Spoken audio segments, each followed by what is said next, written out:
Hey guys, it's Roscoe on the Space Couch today. The beam is finally going to get launched on CRS-8 on April the 8th. So that's fantastic news. That crucial technology demonstrator, I mean, obviously it was supposed to launch last year, but then there was the CRS-7 issues in June when it exploded, and obviously it's been pushed back since then. Now, however, just a couple of weeks, less than a couple of weeks, it was a little more than a week, in fact. I didn't realise it was quite that fast. And then that item is going to be up on the ISS, and hopefully it will be validated very quickly. It's very important, this piece of technology. We've discussed many times in the past, you know, especially when you ally it to the rise of the commercial spacecraft industry, where they'll be able to service those standalone habitats in due course without it having to always be a government station or what have you. Now, I have been checking on Bigelow Aerospace frequently to see if there'd been any progress on them since that last video I did quite some time ago. The only thing was they did announce some redundancies back in January. Again, you know, it's unfortunate with Bigelow. They always seem to be ahead of the curve, you know. They're ready to go. The space transportation companies aren't. Sooner or later, those two are going to be on the same page.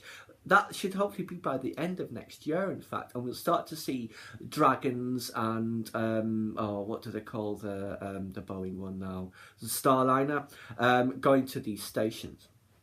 I do wonder how long it will be after it's attached, the beam that is attached to the ISS, that we'll start to see some initial leases for 330 habitats. All those countries we've mentioned in the past that supposedly are in, like, say, Canada, Sweden, Australia, the UAE, the UK, what have you, you know, they will be very interested in having either an ISS-2, as it were, with much lower costs, or their own standalone station where they can do all those things with the security services that nobody's supposed to know about. We will have spy stations, you know, assuming, well, I mean, obviously there's many spy satellites at the moment, and who knows what that Boeing X-37 beam was really doing up there.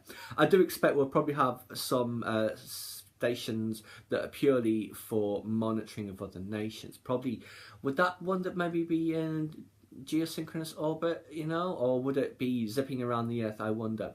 I'm not sure exactly how that figures out orbital trajectories versus monitoring of the surface. I guess that's, we will find out in due course when there are many space stations up there, not just the one or the two when there was me as well. Anyway guys, I thought I'd just quickly bring you up to date on Bigelow Aerospace. Not loads happening other than the upcoming launch. I expect as we get to that launch and past it, and once that module has been deployed, we'll hear a lot more about Bigelow, and their plans should be coming to fruition much sooner. Hopefully they'll make progress on that lunar base that they want, because obviously they've signed next step agreements with NASA to help develop the 330 and other items for deep space travel, as well as obviously the mining and stuff that Bigelow wants to use it for.